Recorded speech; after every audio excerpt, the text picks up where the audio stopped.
हम स्टार्ट करने वाले हैं। ये चैप्टर है क्लास 12 हिस्ट्री की बुक का, peasants, zamindars and the state. अब ये जो चैप्टर है, अगर इस चैप्टर के बारे में मैं आपको बेसिक बताऊं तो ये चैप्टर एग्रेरियन सोसाइटी के ऊपर बेस्ड है। और वो भी कौन से टाइम पीरियड की बात की जा रही है यहाँ पर, 16th एंड 17th सेंचुरी। तो 16th और 17th सेंचुरी के दौरान इंडिया पर मुगल्स का रूल था और मुगलों के ज़माने में एग्रेरियन सोसाइटी किस प्रकार की थी वो इस चैप्टर में बताया गया है। एग्रेरियन से हमारा मतलब होता है कृषि से जुड़ी हुई, कृषि से संबंधित, यानी यहाँ पर लोग किस प्रकार से फार्मिंग करते थे, कैसे रिलेशंस थे उनके स्टेट यानी कि गवर्नमेंट के साथ, वो सब इस चैप्टर में डिस्कस किया गया है। तो बेसिकली ये चैप्टर एग्रेरियन सोसाइटी और मुगल एम्पायर के बीच की रिलेशनशिप को बताता है। तो हम डायरेक्टली इस चैप्टर को पढ़ना स्टार्ट करते हैं। मैं डायरेक्टली क्वेश्चंस पे आता हूँ। मैंने इस चैप्टर में से जितने क्वेश्चन बन सकते हैं बोर्ड में वो सब यहाँ पे डिस्कस किए हुए हैं। तो अगर आप इसको भी पढ़ लेते हैं तो मोस्टली आपका इस चैप्टर में से सब कवर हो जाएगा। पहला क्वेश्चन है हमारे सामने, mention the important sources to reconstruct the agrarian history of the 16th and 17th centuries. ये चैप्टर ऑलरेडी 16th और 17th सेंचुरी की बात करता है। तो इस वक्त की हिस्ट्री जानने के लिए हमने कौन कौन से सोर्सेज को कंसीडर किया है वो हमें यहाँ पर क्वेश्चन में पूछा गया है। तो अब देखिए आंसर क्या कहता है, following are the major sources used to reconstruct the agrarian history, यानी 16th-17th सेंचुरी की एग्रेरियन हिस्ट्री को जानने के लिए हमारे पास में ये तीन मेजर सोर्स हैं।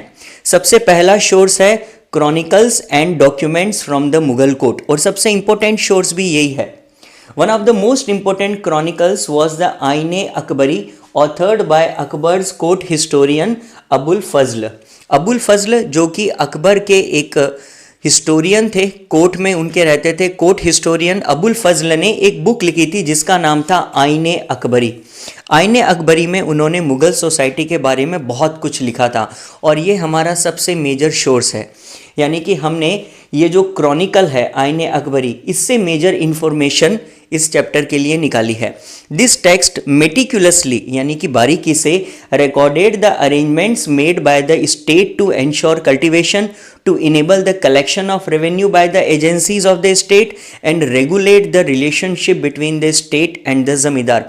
यानी कि आईने अकबरी में हर चीज़ बताई गई है कि कल्टीवेशन कैसे होता था, उसके लिए वो क्या अरेंजमेंट करते थे, फाइनली रेवेन्यू का कलेक्शन कैसे किया जाता था और किस प्रकार की रिलेशनशिप एग्जिस्ट करती थी स्टेट और ज़मींदारों के बीच में। यहाँ पर स्टेट से हमारा मतलब है मुगल गवर्नमेंट यानी मुगल्स। तो मुगल्स और ज़मींदारों के बीच किस प्रकार का रिलेशनशिप था वो आईने अकबरी में लिखा गया है और ये हमारे लिए एक इम्पोर्टेंट सोर्स है। दूसरा सोर्स जो हमने कंसीडर किया है वो है the detailed revenue records from Gujarat, Maharashtra and Rajasthan. Actually पहले हम लोग केवल एक इसी सोर्स पर डिपेंड कर रहे थे आईने अकबरी के ऊपर, लेकिन फिर हमें बाद में महसूस हुआ कि केवल एक सोर्स पे डिपेंड नहीं करना चाहिए। अगर हम उसको कंफर्म करना चाहे तो कोई और सोर्स भी होना चाहिए। तो हमने दूसरा सोर्स कंसीडर किया ये रेवेन्यू रिकॉर्ड्स। हमें गुजरात, महाराष्ट्र और राजस्थान में 17th और 18th सेंचुरी के दौरान कई रेवेन्यू रिकॉर्ड्स मिले जिसमें टैक्स कलेक्शन की इंफॉर्मेशन दी हुई थी जो काफ़ी हद तक रिलेट करती है इनके साथ। तो ये भी एक सोर्स हो गया। तीसरा सोर्स है हमारे पास में extensive records of the east India company. जब मुगल्स का पीरियड इंडिया में एंड हो रहा था तो उस टाइम इंडिया में ईस्ट इंडिया कंपनी आ चुकी थी ब्रिटेन से। तो उन्होंने यहाँ पर आकर कई सारे ऐसे रिकॉर्ड्स बनाए जिसमें कई डिस्क्रिप्शंस मिलती है एग्रेरियन रिलेशंस की। तो वो भी हमारे लिए एक सोर्स का काम करते हैं। तो कुल मिला के हम ये कह सकते हैं कि हमारे पास में तीन सोर्सेज अवेलेबल हैं जो हमें एग्रेरियन रिलेशनशिप्स के बारे में बताएंगे। सबसे पहला है आईने अकबरी, दूसरा है डिटेल्ड रेवेन्यू रिकॉर्ड्स इन तीन स्टेट्स में से, और उसके बाद में है ईस्ट इंडिया कंपनी के अपने रिकॉर्ड्स। तो ये सब चीज़ें हमें हेल्प करती है इनकी हिस्ट्री को रिकंस्ट्रक्ट करने में। अब चलता है हम लोग नेक्स्ट क्वेश्चन की ओर। नेक्स्ट कुछ एक बड़ा सिंपल सा क्वेश्चन है, छोटा क्वेश्चन बन सकता है यहाँ पर। Name the various terms used for describing peasants. उस पीरियड के दौरान पीजेंट्स यानी किसानों के लिए चार प्रकार के वर्ड्स यूज किए जाते थे, चार टर्म्स यूज किए जाते थे। कुछ जगह पर उनके लिए टर्म यूज किया गया है रैयत, कुछ जगह पर मुजारीन और कुछ जगह पर किसान और आसामी। तो उस वक्त जो किसान हुआ करते थे उनके लिए ये 4 नाम दिए गए हैं, रैयत, मुजारीन, किसान और आसामी। तो यहाँ पर एक शॉर्ट क्वेश्चन आपका बन सकता है जो हमने यहाँ पर कवर कर लिया। अब इसके बाद में नेक्स्ट हम लोग देखते हैं question, mention the 2 kinds of peasants mentioned in the Mughal documents. अगर हम सारे मुगल डॉक्यूमेंट्स देखें तो उन मुगल डॉक्यूमेंट्स में बताया गया है कि उस वक्त इंडियन सब कॉन्टिनेंट में 2 प्रकार के पीजेंट्स हुआ करते थे। सबसे पहला प्रकार हुआ करता था खुद काश्ता और दूसरा हुआ करता था पाही काश्ता। ये 2 प्रकार के किसान उस वक्त एग्जिस्ट करते थे मुगल इंडिया में। खुद काश्ता का मतलब होता है the khud kashta were residents of the village in which they held their land. अगर कोई भी किसान उसी गांव में रहता है जहां पर उसकी ज़मीन है और वो अपनी ही ज़मीन पर खेती करता है तो उसे खुद काश्ता कहा जाता है। और पाही काश्ता का मतलब होता है non resident cultivators who belonged to some other village but cultivated lands elsewhere on a contractual basis. अगर कोई किसान जिस गांव का है उस गांव को छोड़कर किसी दूसरे गांव में जाकर बस जाता है और वहां पर कल्टीवेशन करने लगता है तो उसे पाही काश्ता कहा जाता है। तो अब दूसरे गांव में जाकर अगर वो खेती करेगा तो ये कॉन्ट्रैक्चुअल बेसिस पर की जाने वाली खेती हो जाएगी, यानी उसने कहीं पर ज़मीन कॉन्ट्रैक्ट पर किराए पर ली होगी और वो फिर उसके ऊपर खेती करता होगा। तो ऐसे किसान जो अपने गांव में नहीं रहते थे, किसी दूसरे गांव में जाकर बस जाते थे और फिर वहां खेती करते थे, उन्हें पाही काश्ता कहा जाता है।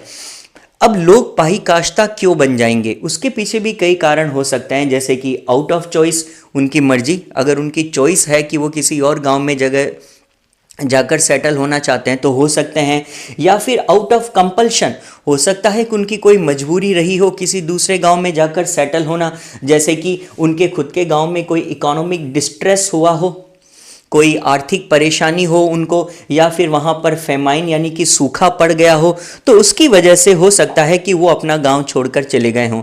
तो ऐसे में हमारे पास में 2 टाइप के पीजेंट्स हो गए, खुद काश्ता और पाही काश्ता। ये हमारा एक क्वेश्चन कवर हो गया। अब चलते हैं हम अगले क्वेश्चन की ओर।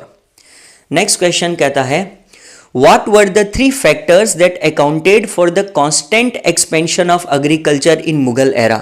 हम ये बात बहुत अच्छे से जानते हैं कि मुगल एरा के दौरान एग्रीकल्चर का बहुत एक्सपेंशन किया गया था। एक्सपेंशन यानी कि विस्तार। मुगल रूलर्स ये चाहते थे कि एग्रीकल्चर ज़्यादा से ज़्यादा हो ताकि उनकी भी इनकम बढ़े। तो ऐसे में क्या मेन फैक्टर्स थे जिन्होंने एक्सपेंशन ऑफ एग्रीकल्चर में कंट्रीब्यूट करा? तो हम 3 प्रकार के फैक्टर्स बता सकते हैं जो आपको बुक में मेंशन किए गए हैं।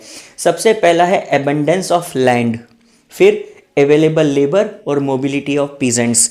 उस जमाने में बहुत सारी लैंड अवेलेबल थी।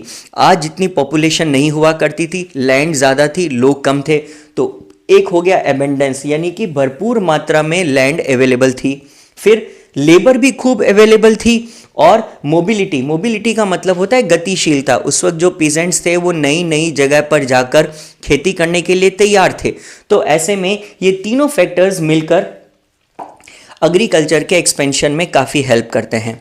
ये मैंने यहाँ पर कुछ पिक्चर्स भी दी है जो उस मुगल एरा के टाइम पीरियड के बारे में हमें बताती है, जो आप देख सकते हैं। अब यहाँ पर मैंने मोस्टली सारे क्वेश्चंस कवर कर लिए। इसमें multiple choice question, short answer, long answer question सब कवर हो जाते हैं। तो आप इनको देखिए, अगर आपको ज़रूरत लगती है तो आप स्क्रीनशॉट लेकर इनको नोट डाउन भी कर सकते हैं। अब चलते हैं हम लोग अगले क्वेश्चन की ओर। नेक्स्ट क्वेश्चन है, write a short note on the agriculture production prevalent in the 16th and 17th century Mughal era. देखिए 16th और 17th सेंचुरी मुगल एरा के दौरान एग्रीकल्चरल प्रोडक्शन किस प्रकार होता था। इस क्वेश्चन में मेन पॉइंट है एग्रीकल्चर प्रोडक्शन, यानी कि उस ज़माने में खेती कैसे की जाती थी, खेती के लिए क्या रिसोर्सेज अवेलेबल थे, वो सब हमें यहाँ पूछा गया है। तो following are the major highlights of agricultural production, यानी खेती की पैदावार किस प्रकार की हो रही है। फर्स्ट पॉइंट देखिए, primary purpose of agriculture is to feed people. Basic staples were rice, wheat and millets, यानी कि उस जमाने में एग्रीकल्चर करने का लोगों का मेन पर्पस हुआ करता था टू फीड पीपल। जिसको हम लोग सबसिस्टेंस भी कहते हैं। लोग अपने जीवन यापन के लिए, अपने और अपने परिवार का पेट भरने के लिए खेती किया करते थे, कमर्शियल इंटरेस्ट ज़्यादा नहीं था।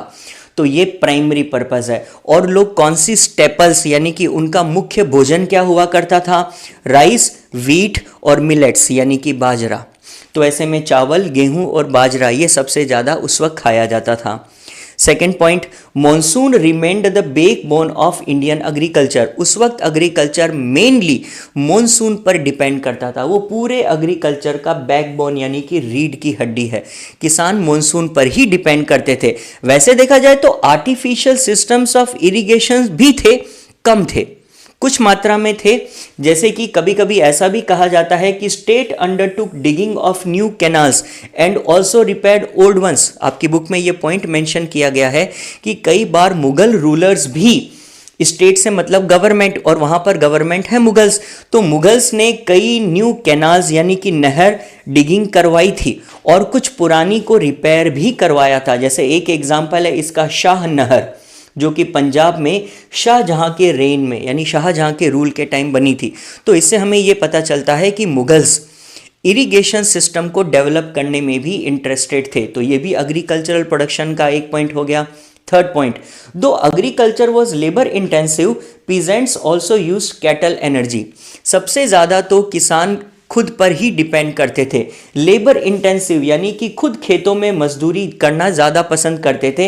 हाँ, काफ़ी हद तक कैटल एनर्जी का भी यूज़ किया जाता है, यानी कि वो लोग कई प्रकार के कैटल अपने पास में रखते थे जो उन्हें खेती में हेल्प कर सके। इसके अलावा देखिए उनके पास में और कौन सी सोर्सेज थी। सबसे पहले wooden plough, it was light and easily assembled with an iron tip. वो लोग प्लाव यानी कि हल का यूज़ किया करते थे। वैसे तो ये वुडन था, लकड़ी का बना होता था, लेकिन आगे वाला जो टिप है वो अक्सर आयरन का होता था ताकि वो जल्दी खराब ना हो जाए।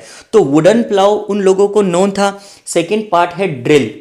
ड्रिल का वो यूज़ किया करते थे प्लांट को, सीड्स को प्लांट करने के लिए। जो बीज होते हैं, बीज जमीन में बोने के लिए वो लोग ऐसा कुछ टूल यूज़ करते थे जिससे वो ज़मीन के ऊपर खड्डा कर सके, तो उसको हमने ड्रिल बोल दिया। और फिर है आयरन ब्लेड। आयरन ब्लेड के अंदर दो चीज़ें, hoeing and weeding, were done using a narrow iron blade with A small wooden handle. देखने में कुछ हद तक जैसे हम लोग एक टूल्स होते हैं खेती में यूज़ लिए जाते हैं, गेंती या फावड़ा, ये कुछ वैसे ही होती थी आयरन ब्लेड। इसमें ऊपर एक वुडन हैंडल हुआ करता था और नीचे की ओर एक आयरन ब्लेड हुआ करती थी, लोहे की बनी। उससे वो लोग क्या करते थे, होइंग एंड वीडिंग। वीडिंग का मतलब होता है खरपतवार उखाड़ना। अगर वहाँ पर कोई ऐसा पौधा लग गया है जो उनके ज़रूरत का नहीं है तो उसको उखाड़ने के लिए या फिर ज़मीन में खड्डे करने के लिए आयरन ब्लेड का यूज़ किया जाता था। तो ये एक पॉइंट हो गया। Next, agriculture was organised around two major seasonal cycles. उस वक्त वो एग्रीकल्चर में दो सीजन्स का यूज़ किया करते थे। एक है खरीफ सीज़न और एक है रबी, यानी कि एक साल में दो बार वो फसलें उगाते थे, खरीफ की और रबी की। Next, Mughal state also encourage peasants to cultivate cash crops. Mughals तो ये चाहेंगे हमेशा कि लोग केवल सब्सिस्टेंस पर ही डिपेंड ना करें, वो खेती में उन फसलों को भी उगाए जिससे उनकी इनकम बढ़े, जिसको हम लोग कहते हैं कैश क्रॉप्स। कैश क्रॉप्स वो क्रॉप्स होती है जो कभी भी किसान अपने खुद के कंजम्पशन के लिए नहीं उगाता, बल्कि कैश क्रॉप्स वो होती है जिनका पर्पस होता है मार्केट में बेचकर उनसे पैसे कमाना, जो कमर्शियल वैल्यू की होती है, जैसे कि कॉटन या ऑयल सीड्स या शुगर केन। इससे क्या होगा, अगर किसान इनको उगाएगा तो वो इनको मार्केट में बेच पाएगा जिससे वो पैसे कमाएगा, और अगर ज़्यादा पैसे कमाएगा तो मुग़ल स्टेट उनसे ज़्यादा टैक्स ले पाएगा। तो इससे मुगल्स की भी इनकम बढ़ती है, उनका रेवेन्यू भी ज़्यादा होता है। फाइनली छठा पॉइंट है, agriculture was based on the principle of individual ownership. उस वक्त इंडिविजुअल ओनरशिप हुआ करती थी, यानी कि ऐसा नहीं है कि सारी ज़मीनों के मालिक केवल मुगल गवर्नमेंट है, खुद पीजेंट भी ज़मीनों के मालिक हुआ करते थे, वो उसके इंडिविजुअल ओनर थे। जिस ज़मीन पे किसान खेती करता है वो ज़मीन उसकी खुद की ही हुआ करती थी, ऐसा हमें पता चलता है। ये इनके एग्रीकल्चर प्रोडक्शन को लेके सारे के सारे मेजर पॉइंट्स हैं। अब चलते हैं हम लोग नेक्स्ट क्वेश्चन की ओर। यहाँ पर बात की गई है विलेज कम्युनिटी की, यानी कि उस वक्त मुगल एरा के अंदर अगर हम किसी भी गांव को विजिट करते थे तो वहाँ पर 3 कॉन्स्टिट्यूएंट्स पाए जाते थे, यानी कि किसी भी विलेज के अंदर 3 प्रकार के लोग रहेंगे। ये 3 कौन से हैं? एक तो है कल्टीवेटर्स, यानी किसान जो वहाँ पर कल्टीवेशन का काम करते हैं, खेती करते हैं। दूसरी चीज़ हुआ करती थी वहाँ पर पंचायत, और तीसरी चीज़ पाई जाती थी विलेज हेडमैन, जिसको हम लोग कहते हैं गांव का मुखिया, जिसके लिए 2 वर्ड्स यूज़ किए जाते थे। एक वर्ड था मुकद्दम और एक वर्ड था मंडल। यानी कि अगर आप मुगल एरा के किसी गांव में जाते तो आपको पता चलता कि वहाँ पर 3 प्रकार से आप एनकाउंटर करते लोगों को। सबसे पहले आपको मिलते कल्टीवेटर्स, फिर उसी गांव के अंदर एक पंचायत पाई जाती थी, और फिर होता था एक विलेज हेडमैन यानी कि मुखिया। ये 3 प्रकार के लोग वहाँ विलेज में होते थे। अब इसके बाद में नेक्स्ट देखिए, what do you mean by the term जिनसे कमिल। ये आपको बुक में दिया गया है और ये काफ़ी इंपॉर्टेंट है। हर बार शॉर्ट क्वेश्चन में इसको पूछा जाता है, कभी मल्टीपल चॉइस क्वेश्चन में और कभी शॉर्ट आंसर टाइप के अंदर। What do you mean by the term जिनसे कमिल। अब देखिए, लिटरल मीनिंग इस टर्म का होता है परफेक्ट क्रॉप्स, यानी मुगल्स की नज़र में, रूलर्स की नज़र में जो क्रॉप्स उगाने के लिए परफेक्ट है उन्हें जिनसे कमिल कहा जाता था। अब मुगल्स की नज़र में कौन सी क्रॉप परफेक्ट होगी? वो कभी भी ये नहीं चाहेंगे कि किसान केवल गेहूं या बाजरा उगाता रह जाए खुद के कंजम्पशन के लिए। वो हमेशा चाहेंगे कि ऐसी क्रॉप्स को कल्टीवेट किया जाए जिनसे गवर्नमेंट का रेवेन्यू बढ़े, जैसे कि cotton, sugar cane, oil seeds या फिर लेंटिल्स। तो मुगल्स की नज़र में इस प्रकार की जो क्रॉप्स है, ये क्रॉप्स गवर्नमेंट को ज़्यादा रेवेन्यू जनरेट करके देती है, क्योंकि इनकी कमर्शियल वैल्यू है, इन्हें बाजार में बेचा जा सकता है, ये बिक सकती हैं। तो मुगल्स की नज़र में ये क्रॉप्स परफेक्ट क्रॉप्स कहलाती थी और वो इन्हें कहते थे जिनसे कमिल। Okay, next, name the various crops which were not native to India and were brought from outside. ऐसा क्वेश्चन अभी तक तो नहीं पूछा गया है, लेकिन फिर भी हम देख लेते हैं। कुछ ऐसी क्रॉप्स थी जो इंडिया के लिए नेटिव नहीं थी, यानी कि वो इंडिया में नहीं उगती थी, यहाँ पर हमेशा से नहीं पाई जाती, बल्कि उनको बाहर से लाकर इंडिया में उगाया गया था। इसका पहला एग्जाम्पल है मेज़, यानी कि मक्का। मक्का इंडिया में अफ्रीका और स्पेन से लाकर उगाया गया था। दूसरी है वेजिटेबल्स। कुछ वेजिटेबल्स जैसे कि टोमेटोज, पोटैटोज, चिलीज़, ये इंडिया में न्यू वर्ल्ड से आई थी। न्यू वर्ल्ड से बेसिकली हमारा मतलब होता है नॉर्थ अमेरिका, साउथ अमेरिका या ऑस्ट्रेलिया, क्योंकि पहले हम इनके बारे में नहीं जानते थे, इनको बहुत बाद में खोजा गया था। तो यूरोप और एशिया अक्सर ओल्ड वर्ल्ड में आते हैं। अमेरिका, ऑस्ट्रेलिया जैसी जगह जो बाद में ढूंढी गई थी, बाद में डिस्कवर की गई थी, वो ओल्ड वर्ल्ड में आती है। वहाँ से टोमेटोज, पोटैटोज और चिलीज़ लाकर इंडिया में उगाई गई थी। और ऐसे ही कुछ फ्रूट्स है जैसे कि पाइनएप्पल या पपाया, इनको भी न्यू वर्ल्ड से लाया गया था। ये इंडिया के नेटिव फ्रूट्स नहीं हैं, यहाँ नहीं उगते थे। Next question, what were the 3 constituents of A village community. Cultivators, panchayat, village headman, ये हमने ऑलरेडी डिस्कस कर लिया, इसको अलग से हमने सेपरेट लिया है, तो ये तो कवर हो गया। अब चलते हैं नेक्स्ट क्वेश्चन की ओर। अब हम इन्हीं तीनों के बारे में थोड़ा सा ज़्यादा डिस्कस कर लेते हैं। ये जो आपने तीनों पॉइंट्स पढ़े, कल्टीवेटर्स, विलेज हेडमैन और इन्हीं के बारे में। सबसे पहले हम लोग बात करते हैं कल्टीवेटर्स की। कल्टीवेटर्स बेसिकली वो लोग हैं जो कल्टीवेशन यानी कि खेती का काम करते हैं, यानी कि किसान। The cultivators were a highly heterogeneous group, this caused deep inequities. Heterogeneous का मतलब होता है जितने भी किसान एक गांव में रहते थे वो सब एक जैसे नहीं थे, उनके ग्रुप में बहुत हेट्रोजीनिटी थी, मतलब वो एक दूसरे से बहुत अलग थे। कोई फार्मर किसी और कास्ट का है, कोई अपने आप को हाई कास्ट का मानता है, कोई लो कास्ट का है, ऐसे में ये एक हेट्रोजीनियस ग्रुप था। इसकी वजह से क्या है, जब लोग एक दूसरे से अलग अलग प्रकार के होंगे तो उससे समाज में आती है इनिक्विटीज, यानी कि असमानताएं, और वो भी किस प्रकार, जाति के नाम पर। There were large number of cultivators who worked as menials और एग्रीकल्चरल लेबरर्स। किसानों के अलावा एक और प्रकार के लोग वहां खेती में पाए जाते थे जो कि हुआ करते थे मजूर। ये वर्ड उनके लिए यूज किया जाता था। बेसिकली ये है मीनियल्स, यानी कि जो छोटे मोटे काम करते हैं। ये खुद, इनके पास अपना खुद का खेत नहीं है, प्रॉपर खेती नहीं करते, बल्कि ये क्या है, ये एग्रीकल्चरल लेबरर्स हैं, यानी कि ये मजूर हैं। फिर despite the abundance of cultivable land certain caste groups were assigned menial task and thus pushed into poverty. These caste were constrained by their position in the caste hierarchy. उस जमाने में भी जातिगत भेदभाव बहुत ज़्यादा था, यानी कि वैसे देखा जाए तो कल्टीवेबल लैंड खूब अवेलेबल है, लैंड की कोई कमी नहीं है, ज़्यादा जनसंख्या थोड़ी होती थी उस वक्त हमारे देश की, लेकिन उसके बावजूद कुछ ऐसे कास्ट ग्रुप्स थे जिनको हमने मीनियल टास्क करने पर मजबूर कर दिया। उनको हमने ज़मीनों पर खेती नहीं करने दी, उनको छोटे मोटे काम ही करवाए, और ऐसे में वो लोग पुश्ड इनटू पॉवर्टी यानी गरीब होते चले गए। क्यों? क्योंकि कास्ट हायरार्की में उनका काफ़ी नीचे स्टेटस आता था, इसीलिए। तो इसका मतलब मुगल इंडिया में जातिगत भेदभाव, कास्ट के बेस पर डिस्टिंक्शन बहुत ज़्यादा था।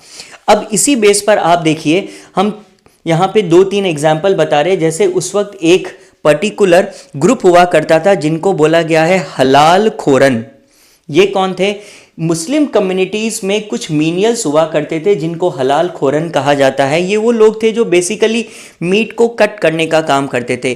ये जानवरों को मार कर फिर उनके बाद में उनका मीट बाज़ार में बेचा करते थे। इनको हलाल खोर या हलाल खोरन कहा जाता है। ये एक मीनियल टास्क है और कुछ लोगों को यही मीनियल टास्क करने के लिए मजबूर कर दिया गया, इनको खेती में नहीं आने दिया गया। इसी प्रकार एक और प्रकार के लोग थे जिनको कहा जाता है मल्लाहज़ादा। ये कौन थे? बिहार जैसे एरिया में कुछ बोटमैन हुआ करते थे जिनको मल्लाह कहा गया है। यहाँ पर मल्लाहज़ादा वो थे जो नाव चलाया करते थे। बेसिकली ये नाविक थे, सेलर्स थे, और इनकी तुलना स्लेव्स से की जाती है, यानी कि जाति में, हायरार्की में इनका कोई खास ओहदा नहीं था। तो हलाल खोरन या मल्लाहज़ादा जैसे लोग थे, ये हायरार्की में लो होने की वजह से कभी कल्टीवेशन में नहीं आ पाए, ये केवल मीनियल टास्क ही करते रह गए। फिर एक पॉइंट देखिए, various caste which were mentioned as cultivators. और अगर हम उस वक्त के डॉक्यूमेंट्स देखते हैं तो कुछ ऐसी कास्ट है जिनको कल्टीवेटर कहकर बुलाया गया है।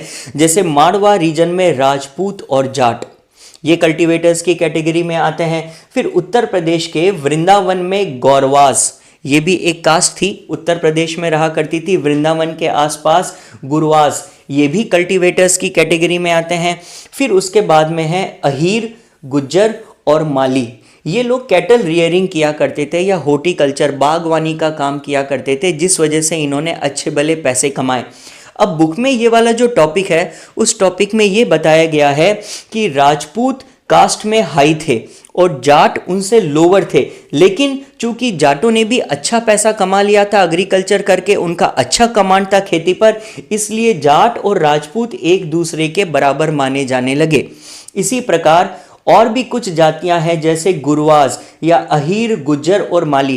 ट्रेडिशनली ये खेती में नहीं थे, लेकिन over the period of time ये भी एग्रीकल्चर में अच्छा भला काम करने लगे, तो इनको बाकी किसानों के बराबर आंका जाने लगा। इसी प्रकार सदगोप और कैवरतास, ये एक्चुअली पेस्टोरल और फिशिंग कास्ट है। फिशिंग कास्ट का मतलब कि ये लोग तो मछली पालन करते थे, और पेस्टोरल का मतलब ये जानवरों को चराने का काम करते थे ईस्टर्न रीजन्स में। लेकिन वही बात है, over the period of time ये सदगोप, कैवरता, अहीर, गुज्जर, माली, गोरवाज और जाट राजपूतों का बराबर स्टेटस क्लेम करने लगे। जो स्टेटस कभी राजपूतों का हुआ करता था हाई, वही स्टेटस इन जातियों ने भी प्राप्त कर लिया। तो कुल मिलाकर आप ये कह सकते हैं कि उस वक्त कल्टीवेटर्स की ये सिचुएशन थी। ओके, अब कल्टीवेटर्स के बाद दूसरी चीज़ जो हमें जाननी है वो है पंचायत। ये पंचायत क्या है और ये कैसे काम करती है? The village panchayat was an assembly of elders, usually important people of the village. Panchayat जैसे आजकल गांवों में पंचायत हुआ करती है, उससे ही कुछ मिलता जुलता रूप वहाँ पर पंचायत का हुआ करता था। क्या है ये? देखिए, village panchayat assembly of elders है। गांव में जो सबसे बड़े बूढ़े लोग होते थे वो अपनी एक असेंबली ग्रुप बना लेते थे जिसको पंचायत कहा गया है, और ये ओलिगार्ची सिस्टम पर था। इसका मतलब ये हुआ कि यहाँ पर एक सिंगल व्यक्ति को, जैसे हम आज सरपंच बनाते हैं वैसे नहीं, पूरा एक ग्रुप होता था। ओलिगार्ची का मतलब वहाँ पे सारे डिसीजन आपस में एक दूसरे से डिस्कस करके मिलजुल कर लिए जाते थे। पंचायत के अंदर वेरियस कास्ट और कम्युनिटीज़ के लोग हुआ करते थे। हाँ, लेकिन हमने जैसे ऑलरेडी बोला था कि उस वक्त तो गाँवों में कई मीनियल्स यानी छोटे मोटे काम करने वाले मजदूर भी होते थे, उनका पंचायत में रिप्रेजेंटेशन नहीं था। यानी कि पंचायत हाई कास्ट के लोगों का एक ग्रुप कहा जा सकता है। उसमें लोअर कास्ट या फिर मीनियल या agricultural worker unlikely to be represented, उनको रिप्रेजेंटेशन नहीं मिलता था। बाकी गांव में जितनी भी ऊंची जातियां हैं वो पंचायत में होती थी। नेक्स्ट, द पंचायत डेराइव्ड, एक देखिए point, the decisions made by these panchayat were binding on the member. Panchayat जो भी डिसीजन लेगी वो डिसीजन सब लोगों पर बाइंडिंग है, यानी गांव के सभी लोगों को मानना पड़ेगा। पंचायत को ज़्यादातर अपने फंड्स, काम करने के लिए पैसा कहाँ से मिलता था? इसका बड़ा सिंपल सा आंसर है कि वो अपने फंड्स को आपस में एक दूसरे के साथ मिलकर इकट्ठा करते थे, जिसको हम लोग कहते हैं पूलिंग। वो लोग फंड्स की पूलिंग करते थे, सब गांव वाले मिलकर पैसा इकट्ठा करते और फिर उस पैसे से बाकी सारे काम किए जाते थे। और वो इन फंड्स से करते क्या थे? बेसिकली वेलफेयर मेजर्स, गांव में लोगों के कल्याण के लिए, लोगों के भले के लिए अगर कोई काम करने की ज़रूरत है तो वो जो पैसा इकट्ठा होता था उस पैसे से ही ये सारे काम होते थे। One important function of the panchayat was to ensure that caste boundaries among the various communities inhabiting the village were upheld. यानी एक बड़ा फंक्शन कास्ट पंचायत का कैसा था, या पंचायत का क्या था? कास्ट बाउंड्रीज को एनफोर्स करना। यानी कि पंचायत इस बात का बहुत ध्यान रखती थी कि गांव में लोग अपनी जाति के नियम कानून से बंधे रहें, कोई भी अपनी जाति के नियमों को तोड़े नहीं। हर व्यक्ति की जो कास्ट है वो उसी कास्ट में रहे, शादियां भी अपनी ही कास्ट में हो, इंटर कास्ट ना हो, और ज़्यादा से ज़्यादा लोग कास्ट के लेकर जो नियम हैं उन्हीं से स्टिक करके रहें। अगर कोई ये नियम तोड़ता तो फिर उनके लिए पनिशमेंट होती थी। ये देखिए लिखा हुआ है, पंचायत को ये पूरी अथॉरिटी थी कि वो फाइन लगा सके या inflict more serious forms of punishment. अगर कोई भी जाति के नियमों को तोड़ता है तो वो उसको और सख्त पनिशमेंट भी देते थे, जैसे कि एक्सपल्शन फ्रॉम द कम्युनिटी, उसको जाति से बाहर कर दिया जाता था। अगर कोई व्यक्ति पंचायत की बात नहीं मानता या कुछ ऐसा करता जो पंचायत के हिसाब से बहुत ऑफेंसिव है तो ऐसे में उसको पूरी कम्युनिटी से एक्सपेल कर दिया जाता। इसका मतलब a person force to leave the village became an outcast, मतलब कि उस आदमी को गांव छोड़कर जाना पड़ता, वो एक जात बाहर आउटकास्ट हो जाता और वो अपना प्रोफेशन भी प्रैक्टिस नहीं कर पाता। अगर मान लीजिए कोई व्यक्ति कुम्हार है, घड़े बनाता है मिट्टी के, और उसने कुछ ऐसा किया जिसकी वजह से पंचायत ने उसको आउटकास्ट कर दिया, तो अब वो व्यक्ति अपना प्रोफेशन यानी कि मिट्टी के घड़े बनाने वाला काम नहीं कर पाएगा। अगर करता है तो कोई भी गांव का व्यक्ति उससे वो चीज़ नहीं खरीदेगा। तो ऐसे में हर व्यक्ति अपनी कास्ट के नियमों को तोड़ने से पहले कई बार सोचता, वो डरते, क्योंकि उनको ये डर रहता कि पंचायत उन्हें कई प्रकार की डिफ़िकल्ट सज़ा दे सकती है।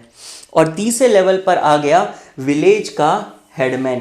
हेडमैन का मतलब मुखिया। इनको कुछ इस प्रकार से रिप्रेजेंट किया जाता था जैसे मैंने आपको यहाँ पर पिक्चर में बताया है। तो ये हेडमैन कौन होते हैं? सरल भाषा में इनको हम लोग मुकद्दम या फिर मंडल भी कह सकते हैं।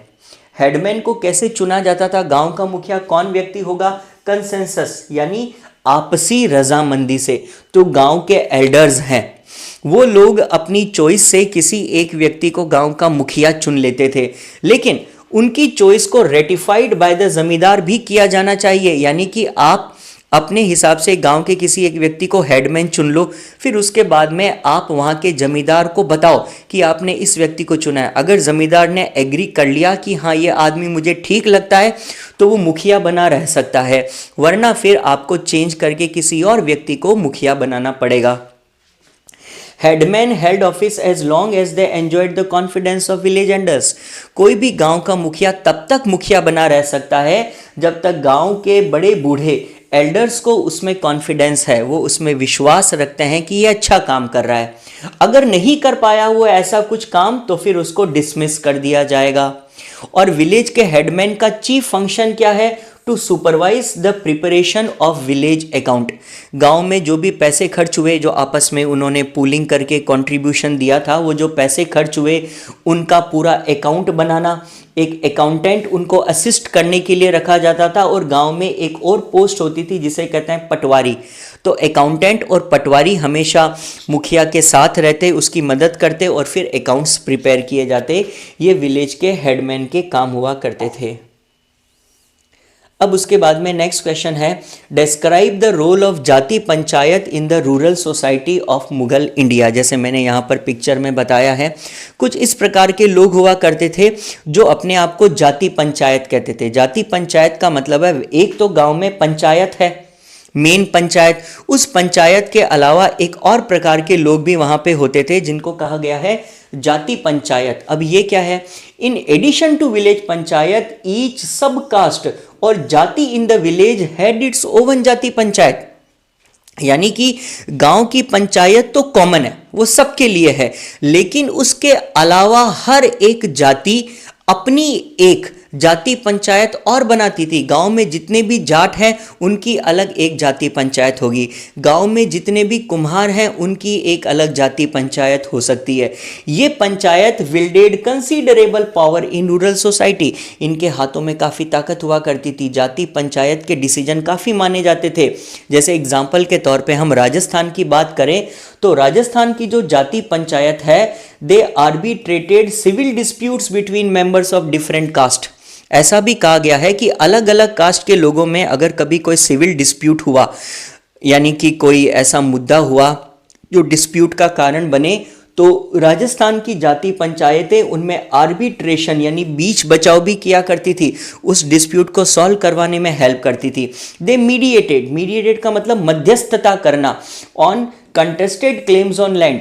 कंटेस्टेड क्लेम मतलब हो सकता है एक ज़मीन है और उस एक ज़मीन पर और भी कई लोग अपना अपना क्लेम बता रहे हैं कि नहीं ये ज़मीन हमारी है, कोई कहता है ये ज़मीन हमारी है। तो ऐसे में जो उसका फैसला लिया जाएगा वो जाति पंचायत मीडिएशन से होगा।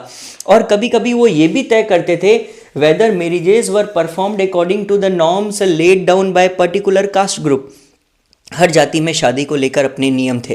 तो जाति पंचायत का काम होता था ये एंश्योर करना कि कोई भी शादी जो गांव में हो रही है वो जाति के नियमों की पालना कर रही है या नहीं, उसमें जो भी रिचुअल प्रेसिडेंस है गांव के फंक्शन के अंदर वो सब हो रहे हैं या नहीं। ये सारी चीज़ें देखने का काम जाति पंचायत का था। और finally in most cases accept in matters of criminal justice the state respected the decisions of जाति पंचायत। यानी कि खुद मुगल गवर्नमेंट जाति पंचायत के नियमों को, उनके फैसलों को मानती थी, स्वीकार करती थी। खुद मुगल गवर्नमेंट भी ये बात मानती थी। हाँ, क्रिमिनल जस्टिस का मामला और है। क्रिमिनल जस्टिस का अगर कोई केस होता तो वो सीधा स्टेट को जाता। अगर क्रिमिनल केस नहीं है, रेवेन्यू का कोई भी केस है, जैसे हम लोग हिंदी में कहते हैं ना दीवानी मामले और फौजदारी मामले, फौजदारी यानी क्रिमिनल केसेस की बात और है। अगर वैसे ही कोई दीवानी मामला है यानी कि रेवेन्यू से जुड़ा मामला है, जमीन के सक्सेशन उत्तराधिकार को लेके कोई इशू है, तो वो सारे इशू जाति पंचायत ही सॉल्व करती थी और स्टेट खुद उनके डिसीजंस मानता था। ये हमें यहाँ पर बताया गया है। उसके बाद में नेक्स्ट एक क्वेश्चन है, describe the life of village artisans in the rural society. उस वक्त सोसाइटी में बहुत सारे लोग ऐसे थे जो इस कैटेगरी में आते थे, यानी गांवों में केवल किसान ही नहीं थे, किसानों के अलावा भी एक ग्रुप रहता था जिसे हमने बोला है विलेज आर्टिसंस। ये कारीगर है जो कई प्रकार के काम करते हैं। जैसे एग्जाम्पल के तौर पर गांवों में भी कई ऐसे काम हुआ करते थे जैसे डाइंग, टेक्सटाइल प्रिंटिंग, बेकिंग का काम या firing of pottery. Firing of pottery का मतलब जो मिट्टी के बर्तन हैं उन्हें पकाने का काम करना। इस प्रकार के काम ज़्यादातर आर्टिसंस किया करते थे। ओके, अब देखिए पॉटर्स यानी कि कुम्हार, या फिर ब्लैक स्मिथ लुहार, कारपेंटर या गोल्ड स्मिथ सुनार, ये सारी आर्टिसन कैटेगरीज है जो गांवों में रहती थी। इनफैक्ट वहाँ पर उस वक्त 25% of the total house holds artisans category के होते थे। और एक चीज़ इसमें और है, ये इंटरमिक्स थे, यानी कि पीजेंट और आर्टिसंस सेम है। यानी कि बहुत सारे लोग ऐसे थे जो वैसे पीजेंट्स थे लेकिन ज़रूरत पड़ने पर आर्टिसन वाला काम भी कर लेते थे। जैसे देखिए यहाँ पर हमने डिस्कस किया था ना, बहुत सारे कल्टीवेटर्स है और उनकी फैमिली है जो dyeing, textile printing, baking, firing of pottery जैसे काम कर रही है। कुछ लोग एग्रीकल्चरल इम्प्लीमेंट्स यानी खेती में यूज़ आने वाले सामान को रिपेयर करने का काम भी करते हैं। अगर मान लीजिए ऑफ सीजन है, ज़्यादा अभी खेती का काम नहीं है, तो ऐसे में कई सारे लोग थे जो आर्टिसंस वाले काम कर लिया करते थे।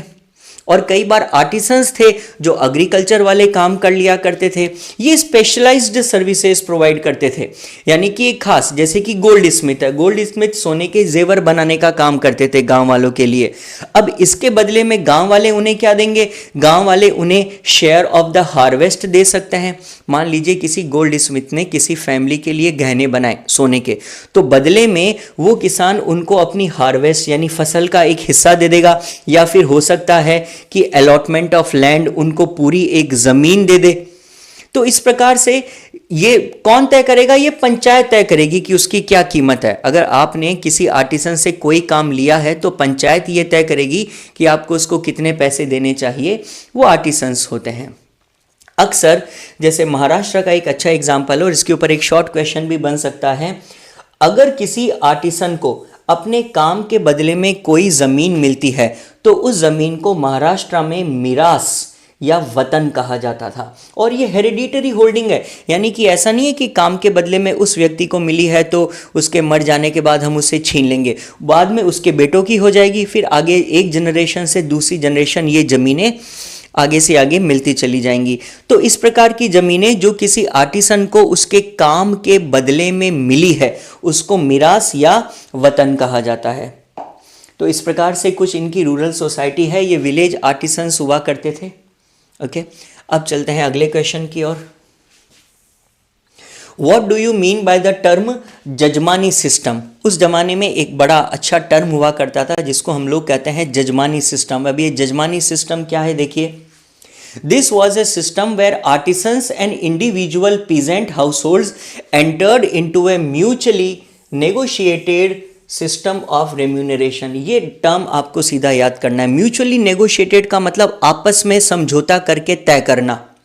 क्या चीज़? रेम्यूनरेशन, यानी कि भुगतान कैसे होगा। अब मैं ये चीज़ आपको समझाता हूँ।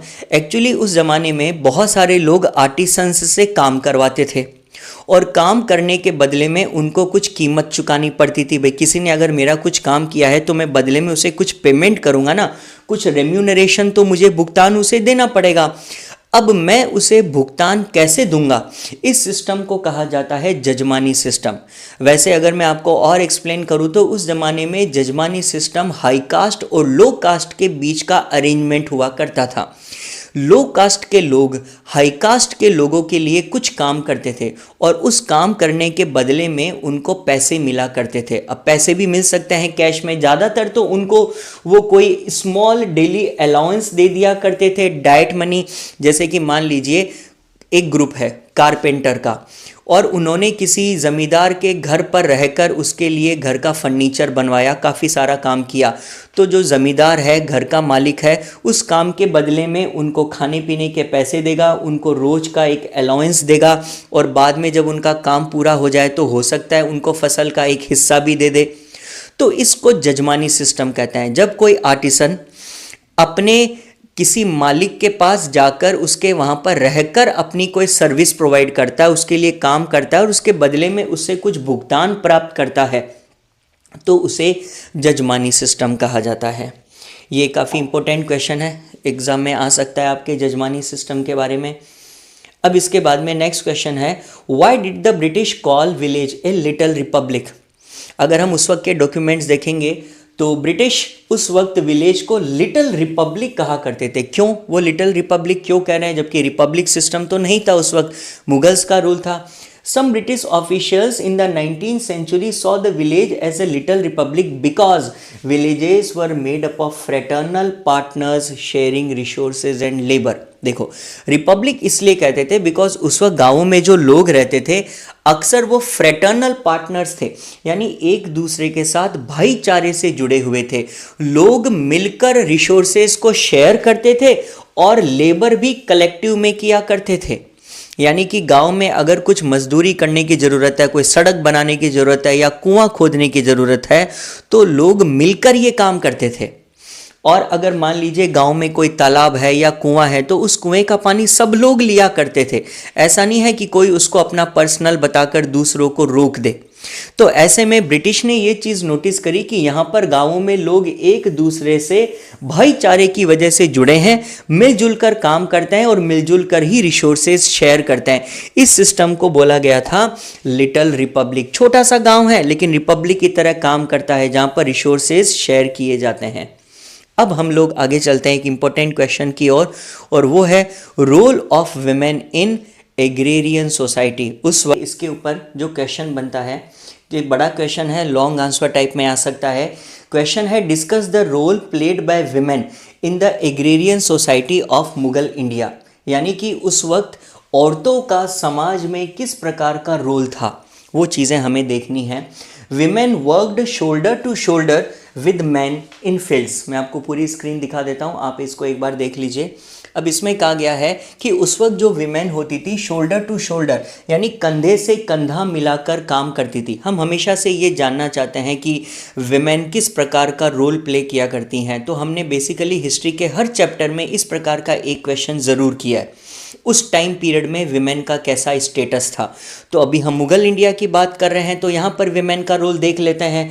तो उस ज़माने में मुगल इंडिया में औरतें आदमियों के साथ कंधे से कंधा मिलाकर काम करती थी। मैन टिलिंग किया करते थे यानी खेत जोतते थे या फिर प्लाउइंग यानी हल चलाते थे, जबकि विमेन सोड, weeded, threshed and विनोड the harvest. यानी कि औरतें कैसे काम करती थी, बीज बोने का काम या फिर वीडिंग का काम, खरपतवार उखाड़ने का काम या फिर थ्रेशिंग करने का, जैसे अनाज के छिलके से अनाज को निकालने का काम। इस प्रकार का काम जिसमें बहुत ज़्यादा फिजिकल लेबर नहीं लगता, वो काम औरतों को दे दिए जाते थे। और देखिए biases related to women's biological functions did continue. तो हमने जैसे पहले पॉइंट में कहा कि उस वक्त विमेन कंधे से कंधा मिलाकर काम करती थी, तो क्या इसका ये मतलब हुआ कि औरतों के साथ में बिल्कुल भी पक्षपात या भेदभाव नहीं होता था। Biases related to women's biological functions होते थे। इनफैक्ट ऐसा भी कहा जाता है कि मेंस्ट्रुएटिंग विमेन यानी कि अगर कोई औरत अपने मंथली साइकिल्स से गुजर रही है यानी कि वो अपने पीरियड्स फेस कर रही है, तो उन औरतों को तो प्लाव को टच भी नहीं करने दिया जाता था। अगर कोई औरत के मंथली पीरियड्स चल रहे हैं तो वो प्लाव को हाथ नहीं लगा सकती, वो हल को हाथ नहीं लगा सकती, या फिर जो कुम्हार है जिनके यहाँ पर जो पॉटर्स व्हील है, वो जो एक बड़ा सा चक्र होता है जिसको घुमाकर वो उसके ऊपर मिट्टी के बर्तन बनाते हैं, उसको हाथ नहीं लगा सकती।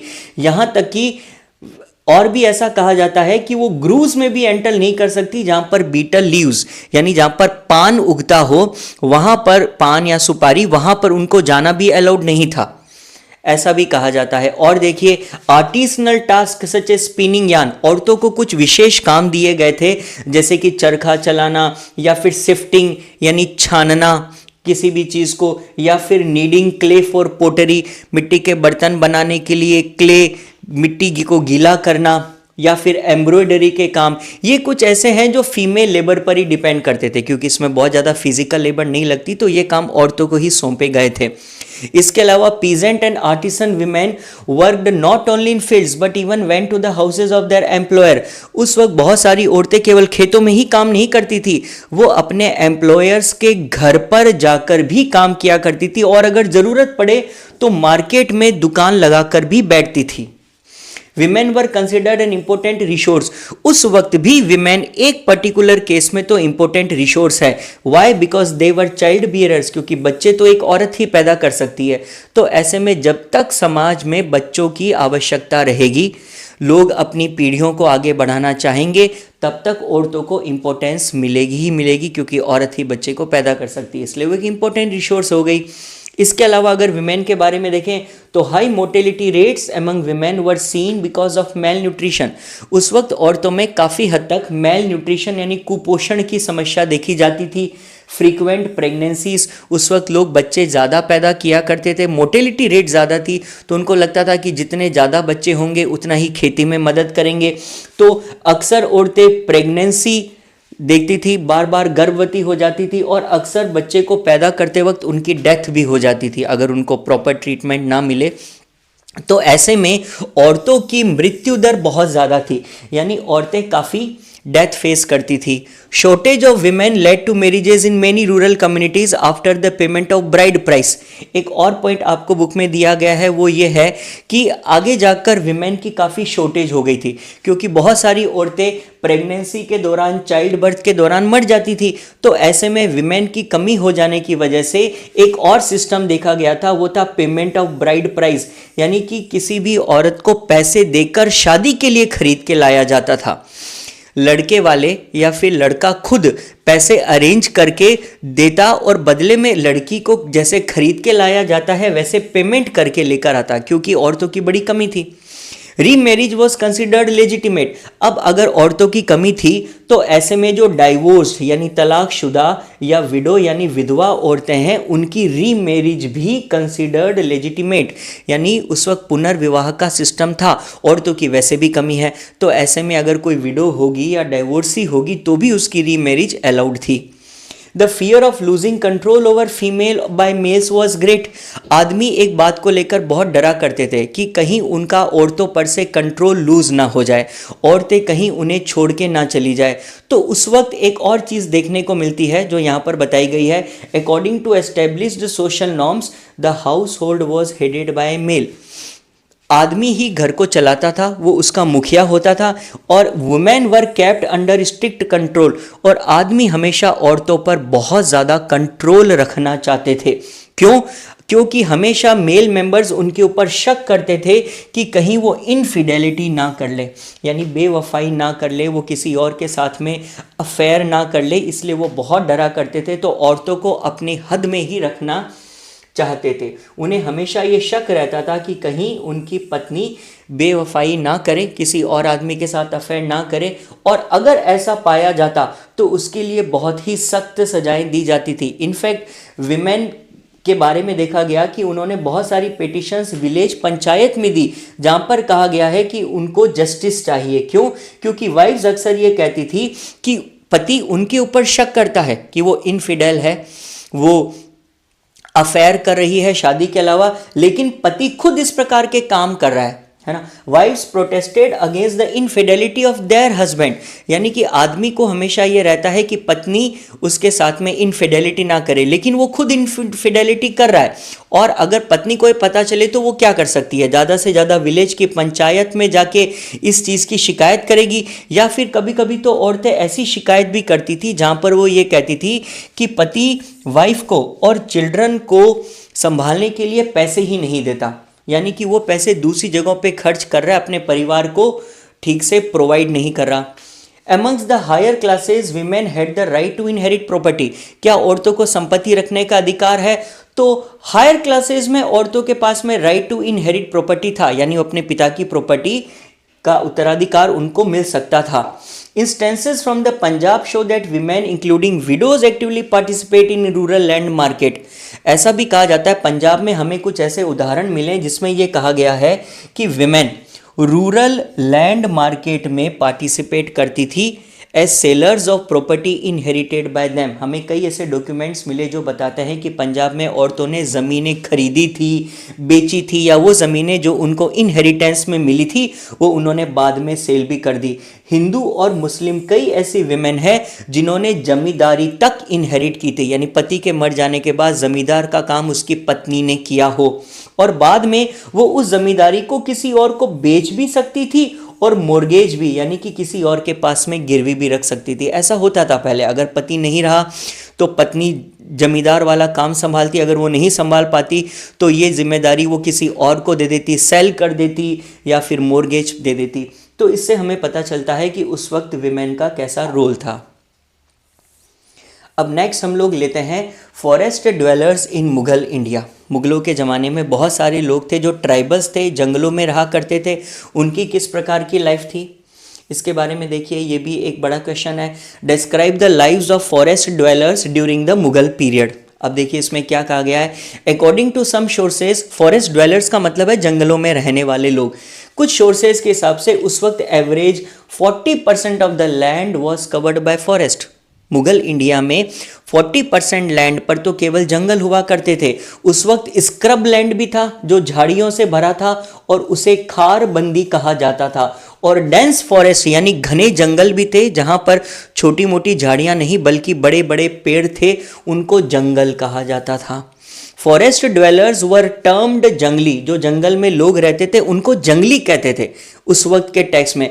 अब वैसे आजकल हम लोग जंगली किसी को असभ्य बताने के लिए भी कहते हैं, क्या उस वक्त भी ऐसा था? नहीं, उस वक्त जंगली का मतलब होता था अब्सेंस ऑफ सिविलाइजेशन नहीं, बल्कि those whose livelihood came from the gathering of forest produce, यानी कि वो लोग जो जंगल में रहते हैं, जंगल के प्रोड्यूस से अपना गुजारा करते हैं, हंटिंग करते हैं, शिफ्टिंग एग्रीकल्चर करते हैं, उन्हें जंगली कहा जाता था। इसका असभ्य होने से कोई लेना देना नहीं है। Mobility was a distinct feature, ये जो फॉरेस्ट ट्राइब्स थी इनमें मोबिलिटी थी। मोबिलिटी का मतलब ये एक जगह पर परमानेंट नहीं रहती थी, अपनी जगह बदलते रहते थे। Babur considered the forest to be a subversive place, a refuge, mawas for trouble makers. Mughals ज़्यादातर फॉरेस्ट ड्वेलर्स को पसंद नहीं करते थे, क्योंकि उनके हिसाब से ये जो जंगल में रहने वाले लोग हैं ना, ये जंगल में भाग कर चले गए हैं, ये एक प्रकार का मवास है, ट्रबल मेकर्स है, ये वहाँ पर जंगल में जाकर छुप जाते हैं ताकि उनको सरकार को टैक्स ना देना पड़े। मुगल स्टेट को हमेशा एलिफेंट्स की ज़रूरत पड़ती थी अपनी आर्मी के लिए, तो ऐसे में अक्सर जो जंगल में रहने वाले लोग हैं उनसे पेशकश के तौर पर हाथियों की डिमांड की जाती थी। पेशकश का मतलब अगर मान लीजिए जंगल में रहने वाले लोग राजा से मिलने जाते हैं, उसे कोई गिफ्ट देते हैं, तो वो उसको गिफ्ट में क्या दे सकते हैं? अक्सर वो दे सकते हैं एलिफेंट्स, यानी उनसे हाथी ही मांग लिए जाते थे। Rulers often went on regular hunting expeditions, और जो रूलर्स थे वो इन जंगलों में जाते थे। कब जाते थे? अक्सर हंटिंग एक्सपीडिशंस के लिए, यानी शिकार करने के लिए। इससे क्या फ़ायदा है? रूलर्स जंगल में शिकार करने के लिए क्यों जाते थे? सिर्फ इसलिए ताकि वहाँ जाएंगे तो वहाँ जाकर वो पर्सनली उनकी ग्रीवेंसेस का मतलब उनकी शिकायतें सुन पाएंगे। वहाँ पर जो भी लोग रहते हैं, हो सकता है लोगों को कई शिकायतें हो। अब अगर मान लीजिए रूलर कभी जंगल ही नहीं जाएगा तो उसको क्या पता चलेगा कि जंगल में रहने वाले लोगों की क्या तकलीफ़ें हैं, क्या समस्याएं हैं। तो ऐसे में वो वहाँ पर अक्सर जाया करते थे ताकि उनकी बातें सुन सके, अपनी टेरिटरीज़ को देख सकें। The spread of commercial agriculture was an important external factor that affected the lives of those who lived in the forest. जब कमर्शियल एग्रीकल्चर बढ़ा तो उसकी वजह से खेती के लिए ज़्यादा ज़मीन चाहिए थी, तो भी बहुत सारे फॉरेस्ट में रहने वाले लोगों की ज़िंदगियों पर असर आया था, क्योंकि फॉरेस्ट के कुछ ऐसे प्रोडक्ट्स थे जैसे कि हनी, शहद, या फिर बीज वैक्स यानी कि मोम, या फिर गम लाख या एलिफेंट्स, इनकी बहुत डिमांड थी और अक्सर ये जंगलों में ही मिला करते थे और इनको बाहर एक्सपोर्ट किया जाता था, तो अक्सर जंगल से इन चीज़ों की ज़रूरत रहती थी। Social factors also brought changes in the lives of forest dwellers. जैसे जैसे समय बदलता गया वैसे वैसे कुछ सोशल फैक्टर्स का भी फॉरेस्ट ड्वेलर्स की लाइफ पर असर पड़ा। जैसे कि बहुत सारे ऐसी ट्राइब्स थी जिनके चीफ्टन्स हुआ करते थे, यानी मुखिया, सरदार हुआ करते थे। धीरे धीरे ये चीफ्टन्स जो थे, ट्राइब्स के मुखिया, ये बन गए जमींदार और बाद में जाकर बन गए king.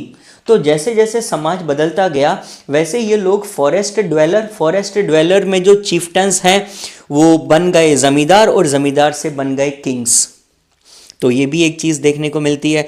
Letter on transition from a tribal to monarchical system was also observed, यानी कि बहुत सारे ऐसे ट्राइबल्स थे जो मोनार्की वाले सिस्टम में एंटर हो गए। जैसे इसका एक अच्छा एग्जाम्पल है आसाम के अंदर जो अहोम किंग्स थे, अहोम एक ट्राइबल्स की जाति हुआ करती थी, उन्होंने अपना रूलिंग लीनिएज फॉर्म कर लिया।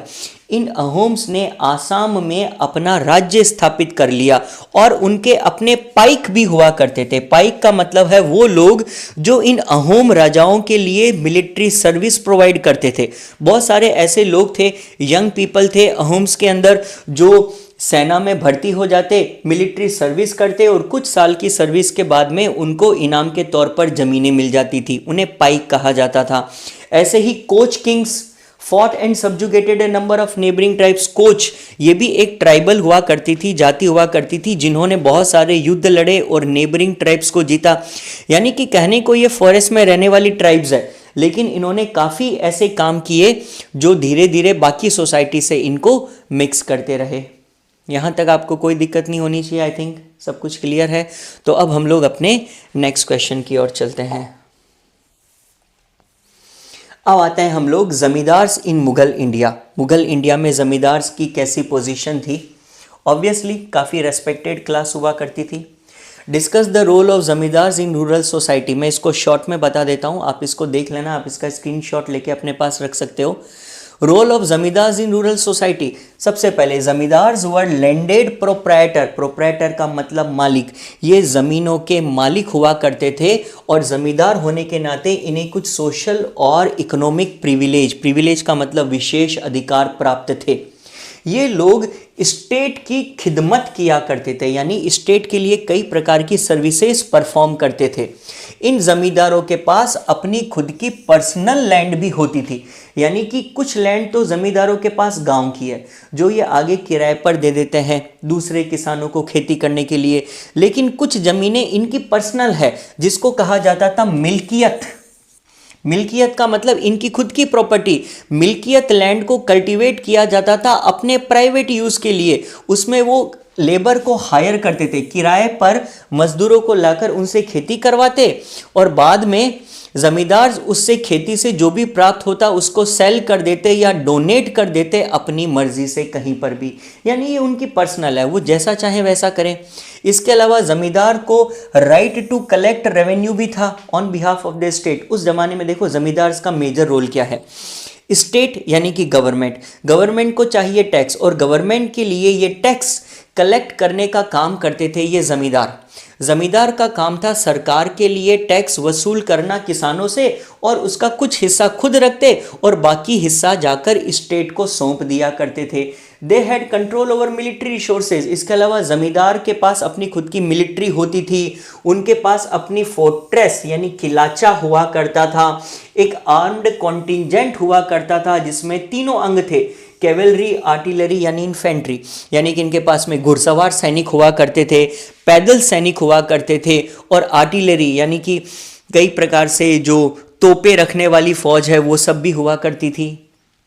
Abul Fazl's account indicates that most of the zamindars were from an upper caste. हमें अबुल फजल के द्वारा लिखी आईने अकबरी से ये पता चलता है कि ज़्यादातर जो जमींदार थे वो अपर कास्ट से बिलोंग करते थे, या तो वो ब्राह्मण होते थे जाति में या राजपूत होते थे। लेकिन इसके अलावा भी बहुत सारे जमींदार थे जो इंटरमीडिएट कास्ट से भी बिलोंग करते थे, यानी बहुत ऊपर वाली कास्ट भी नहीं, नीचे वाली कास्ट भी नहीं, बल्कि बीच में कहीं। और बहुत सारे तो मुस्लिम जमींदारी भी थी, यानी मुस्लिम्स भी थे जो जमींदार हुआ करते थे। The dispossession of weaker people by a powerful military chieftain was quite a way of expanding zamindari. और अक्सर ये जमींदार जमींदारी को एक्सपेंड करने के लिए यानी जमींदारी को और बढ़ाने के लिए कई सारे तरीके अपनाते थे। जैसे एक तरीका था डिस्पोजेशन ऑफ वीकर पीपल। अगर कोई जमींदार कमज़ोर है तो एक दूसरा जमींदार मिलिट्री का यूज़ करके उसको डिस्पोजेस करता, उसकी जमींदारी को खुद छीन लेता। ये एक तरीका था जमींदारी बढ़ाने का। Zamindars supported the colonisation of agricultural land. इसके अलावा जमींदार ये चाहते थे कि जमींदारी कैसी बढ़ी जाए, वो किसानों को मोटिवेट करते थे कि वो और एग्रीकल्चर करें, वो और ज़्यादा से ज़्यादा ज़मीनों को खेती के अंडर लाएं। इसके लिए वो कल्टीवेटर्स को सेटल करने में हेल्प करते थे, उनको कल्टीवेशन के लिए कई साधन देते, यहाँ तक कि कैश लोन भी देते। ज़मींदार ये चाहते थे कि किसान खेती बढ़ाएं, ज़्यादा ज़मीन पर खेती करें, ज़्यादा ज़मीन पर खेती करेंगे तो उनकी ज़मींदारी भी बढ़ेगी। इसके अलावा buying and selling of zamindaris accelerated the process of monetisation in the countryside. एक और चीज़ वहाँ पर ज़मींदारों में देखी जाती थी कि ज़मींदारी अक्सर खरीदी भी जाती थी और बेची भी जाती थी। कई ज़मींदार अगर खुद ज़मींदार नहीं रहना चाहते तो किसी और को बेच देते या फिर खरीद भी लेते। Zamindar sold the produce from their milkiyat land. Milkiyat उनकी प्राइवेट ज़मीन है, उस पर जो भी खेती होगी ज़मींदार उसको बेच सकते थे। There is evidence to show that zamindars often established market. अक्सर हमें ऐसा पता चलता है कि जमींदार हाट लगाते थे। हाट का मतलब एक प्रकार का मार्केट, जैसे आजकल के टाइम में मेला लगाया जाता है, जमींदार इस प्रकार से हाट लगाते थे जहां पर दूसरे पीजेंट्स भी आते, अपने प्रोड्यूस को सेल करते, जमींदार अपनी मिल्कियत को सेल करता। तो कुल मिलाकर हम ये कह सकते हैं जमींदार इसमें कोई शक नहीं है कि काफी हद तक ये एक्सप्लॉइटेटिव क्लास थी, यानी बहुत शोषण किया करते थे, क्योंकि पैसे कलेक्ट करने ना, अब प्यार से तो पैसे कलेक्ट कर नहीं सकते, तो ये किसानों से एक्सप्लॉइटेशन करते थे, उनका शोषण किया जाता था। लेकिन पीजेंट्री के साथ उनका रिलेशनशिप रेसिप्रोकल था और पैटर्नलिज्म का था, यानी कि ये जमींदार एक प्रकार से फादर फिगर की तरह भी काम करते थे, किसानों के लिए पिता के समान थे, किसानों के साथ अच्छा रिलेशन भी मेंटेन करके रखते थे। तो ये हो गया जमींदारी को लेकर आपका एक क्वेश्चन। नेक्स्ट क्वेश्चन है, what evidence can be given to show that though zamindars were an exploitative class, the relationship with the peasantry had an element of reciprocity. Reciprocity का मतलब आप जिसके साथ जैसा व्यवहार करोगे वही आपके साथ वैसा ही व्यवहार करेगा।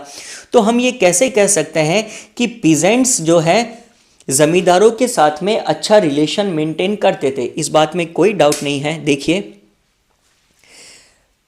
उस वक्त जो जमींदार थे एक्सप्लॉइटेटिव थे, लेकिन उसके बावजूद पैटर्नलिज्म और पेट्रोनेज भी फॉलो किया जाता था। जैसे इस बात का क्या मतलब है, देखिए हम इसको वापस एक बार देखते हैं। Two aspects can be given to prove this view. अगर आप इस व्यू को प्रूव करना चाहते हो तो यहां पर 2 पॉइंट्स आपको दिए गए हैं। पहला पॉइंट ये कहता है कि भक्ति सेंट्स के एग्जाम्पल आप देखो, हमें उस जमाने में जितने भी भक्ति सेंट्स थे जो हमने भक्ति सूफी ट्रेडिशन के दौरान पढ़े थे, आप उनके सारे अकाउंट पढ़ो। उन अकाउंट्स में उन्होंने कास्ट बेस्ड ऑपरेशन के बारे में लिखा है, उसको कंडेम किया है, लेकिन उन्होंने कभी भी जमींदार्स को एक्सप्लॉइटर और ऑप्रेसिव नहीं बताया। आप भक्ति सेंट्स के अकाउंट देखो, उन्होंने ब्राह्मणों की आलोचना करी है, उन्होंने ये कहा कि ब्राह्मण विमेन को और लोअर कास्ट के लोगों को वैदिक एजुकेशन नहीं देते, उन्होंने इस बात की शिकायत करी है। लेकिन किसी भी भक्ति सेंट की पोयम में जमींदारों को एक्सप्लॉइटेटिव नहीं कहा गया। ये इस बात का प्रमाण है कि शायद जमींदार इतने भी एक्सप्लॉइटेटिव नहीं थे जितना हम उन्हें मान बैठे हैं, वरना भक्ति सेंट्स भी तो उनके बारे में कहीं ना कहीं लिखते। और एक पॉइंट और है, large number of agrarian uprising. उस जमाने में भी तो बहुत सारे लोगों ने सरकार के खिलाफ विद्रोह किया था। उस टाइम जब जमींदार ये विद्रोह करते थे तो जमींदारों को गांव के किसान हेल्प करने के लिए आते थे। तो अगर जमींदारों की हेल्प करने के लिए किसान आ रहा है, पीजेंट भी उसमें पार्ट कर रहा है, तो इसका मतलब वो जमींदार की बात मानता है और जमींदार केवल एक्सप्लॉइटर ही नहीं है। तो इससे हमें ये मालूम चला कि जमींदार को हम मानते हैं एक्सप्लॉइटर, लेकिन वो पैटर्नलिज्म और पैट्रोनिज्म का भी भाव रखते थे। अब चलते हैं नेक्स्ट क्वेश्चन की ओर। Describe the land revenue system under Mughal empire. Mughal empire के दौरान लैंड रेवेन्यू सिस्टम कैसा था, यानी कि किराया किस प्रकार वसूल किया जाता था, टैक्स कैसे वसूल किया जाता था। तो यहां पर यह कहा गया है, revenue from the land was the economic mainstay. Mughal empire में रेवेन्यू ही उनकी आय का सबसे बड़ा स्रोत था। ये स्टेट के लिए वाइटल है। क्यों? क्योंकि अगर एडमिनिस्ट्रेटिव सिस्टम कायम रखना है तो ऐसे में एग्रीकल्चरल प्रोडक्शन होता रहना चाहिए। आपको फिक्स करना है और कलेक्ट करना है रेवेन्यू पूरे एम्पायर से। जितने भी किसान पीजेंट्स आपके एम्पायर में आते हैं, आपको उनसे टैक्स लगातार कलेक्ट करना पड़ेगा और वो फिक्स भी करना पड़ेगा कि आपको कितना लेना है। इस सिस्टम के अंदर क्या होता था, एक होता था ऑफिस ऑफ द दीवान, यानी मुगल्स दीवान का एक ऑफिस बनाते थे और दीवान की रेस्पॉन्सिबिलिटी थी कि वो पूरे एम्पायर का इकोनॉमिक सिस्टम या फिस्कल सिस्टम संभाले। और रेवेन्यू ऑफिशियल्स हुआ करते थे, रिकॉर्ड कीपर्स हुआ करते थे जो दीवान के ऑफिस में काम किया करते थे। लैंड रेवेन्यू के लिए अरेंजमेंट में 2 स्टेज होती थी, यानी कि किसी भी किसान से कितना टैक्स वसूल करना है इसकी 2 स्टेज है। सबसे पहला होता था असेसमेंट और दूसरा होता था एक्चुअल कलेक्शन, यानी कि हर एक किसान के लिए तय किया जाता था कि ये किसान कितना टैक्स दे सकता है। हो सकता है वो किसान उतना टैक्स नहीं दे पा रहा हो, वो उससे कम देता, तो वो हो जाएगा एक्चुअल कलेक्शन। तो किसी भी किसान के लिए जो डिमांड निकाली जाती थी कि उस किसान पर कितना टैक्स बनता है, उसे कहा जाता था जमा। जमा का मतलब अमाउंट असेस्ड, और वो किसान एक्चुअली जितना दे पा रहा है टैक्स उसे कहते थे हासिल, यानी कि उससे कितना कलेक्ट कर लिया। अकबर के बारे में कहा जाता है कि अकबर ने अपने अमील गुजर यानी कि रेवेन्यू कलेक्टर। अकबर जिन लोगों को टैक्स कलेक्ट करने के लिए भेजता था, जो कलेक्टर होते थे रेवेन्यू के, उनको अमील गुजर कहते हैं। अकबर ने तो उनको ऑर्डर दे रखा था कि he should strive to make cultivators pay in cash, यानी कोशिश ये करो कि आप किसान के पास जब टैक्स मांगने के लिए जाओ तो किसान आपको कैश में पेमेंट करे। लेकिन अगर वो कैश में नहीं दे पा रहा है तो कोई बात नहीं, खाली हाथ नहीं आना, बल्कि पेमेंट इन काइंड भी ले ली जाए। जब आप किसी को कीमत चुकाते हैं तो आप दो प्रकार से चुका सकते हैं। पेमेंट इन कैश का मतलब है कि आप कैश पैसा उसे दे दें, या फिर पेमेंट इन काइंड कि भाई हम पैसे नहीं दे सकते, बदले में हम कोई सामान आपको दे देते हैं जिससे आपकी भरपाई हो जाए। इसे कहते हैं पेमेंट इन काइंड। तो अकबर ने बोला था पेमेंट इन काइंड भी चलेगी। While fixing revenue, the attempt of the state was to maximize। और जब किसी किसान पर रेवेन्यू फिक्स किया जाता था कि किसान को कितना रेवेन्यू पे करना है, तो स्टेट हमेशा अपना क्लेम मैक्सिमाइज करने की कोशिश करते थे, ज़्यादा से ज़्यादा लेना है, इसलिए वो असेसमेंट थोड़ा हायर साइड में ही लेते थे। जितना ज़्यादा हो सके किसान पर उतना टैक्स लाद दिया जाता था, भले हासिल कम हो लेकिन जमा हाई होना चाहिए। Both cultivated and cultivable lands were measured. उसके लिए उन्होंने हर प्रोविंस में पूरा पता लगाया कि पता करो कितनी जमीनें कल्टिवेटेड है जिन पर खेती हो रही है, और कितनी जमीनों पर खेती हो सकती है लेकिन अभी नहीं हो रही होगी, उसकी भी पूरी डिटेल होनी चाहिए। कितने किसान हैं, किसान पर कितना टैक्स बन सकता है, ये पूरा रिकॉर्ड रखा जाता था मुगल्स में, क्योंकि लैंड रेवेन्यू से ही तो उनका गुजारा होता है। Next, classification of land under Mughal empire. जब हमने आइन को पढ़ा, आईने अकबरी के अंदर क्लासिफिकेशन ऑफ लैंड दिया गया है मुगल एम्पायर में, यानी कि उस टाइम ज़मीनों को कितने भागों में बांटा जाता है। कहा जाता है कि 4 प्रकार की लैंड हुआ करती थी। एक लैंड थी पोलाज, एक परौती, एक छाछार और एक होती थी बंजर ज़मीन। अब पोलाज कहा जाता है उस लैंड को जिसको एन्युअली कल्टीवेट किया जा रहा है इन सक्सेशन, यानी कि लगातार उसके ऊपर खेती जारी है, वो कभी भी फैलो नहीं रहती। फैलो का मतलब बिना खेती के ऐसे पड़ी नहीं रह जाती, यानी कि जिस जमीन पर लगातार खेती होती है उसे पोलाज कहते हैं। बेस्ट टाइप ऑफ लैंड, हमेशा वहां खेती हो रही है। फिर एक होती है परौती। परौती कहा जाता है उस लैंड को जिस पर खेती हो सकती है लेकिन हमने फिलहाल उसके ऊपर खेती नहीं करी। क्यों? क्योंकि जमीन पर लगातार खेती करते हैं तो जमीन की उपजाऊ क्षमता कम हो जाती है, तो हम फिलहाल उसको अपनी स्ट्रेंथ रिकवर करने के लिए खाली रख रहे हैं ताकि कुछ समय में जमीन की उपजाऊ क्षमता बढ़ जाए, फर्टिलिटी थोड़ी बढ़ जाए, उसे परौती कहते हैं। एक लैंड होती है जिसे कहा जाता है चचार। ये वो लैंड है जो 3 या 4 साल से फैलो पड़ी है, जिस पर खेती हमने नहीं करी है, उसे चचार कहते हैं। एक लैंड होती है बंजर। अगर कोई भी जमीन 5 साल या इससे ज्यादा वक्त से खाली पड़ी है, उसके ऊपर खेती नहीं की, तो फिर वो बंजर की कैटेगरी में आ जाती है। तो ये 4 प्रकार की लैंड हो गई। और इसके ऊपर वैसे क्वेश्चन बनना तो नहीं चाहिए, लेकिन फिर भी हम इसको देख लेते हैं। ये कह रहा है कि रेवेन्यू कलेक्शन करने के लिए जब लोग जाते थे किसानों के पास में, तो 4 प्रकार के तरीके यूज करते थे। आप सिर्फ इसका नाम देख लो, बाकी इसके ऊपर आने की संभावना कम है क्वेश्चन की। ये हुआ करते थे कनकूट बटाई, खेत बटाई और लंग बटाई। ये 4 प्रकार के तरीके थे जिनसे वो रेवेन्यू कलेक्ट करते थे। किसी भी किसान के पास जाकर उसकी फसलों का पहले पैमाना करो, उनका वजन देखो, फिर उसके आधार पर उसमें से कुछ फसल किराए के तौर पर लेकर आओ। तो कनकूट बटाई, खेत बटाई और लंग बटाई, ये 4 तरीके थे खेती से लैंड रेवेन्यू प्राप्त करने के। अब उसके बाद में ये क्वेश्चन, ये आपके अलग से शोर्स में दिया गया है बुक में। ये है what do you mean by the मनसबदारी system. Mughals के टाइम में एक सिस्टम था जिसको हम लोग मनसबदारी सिस्टम कहते हैं।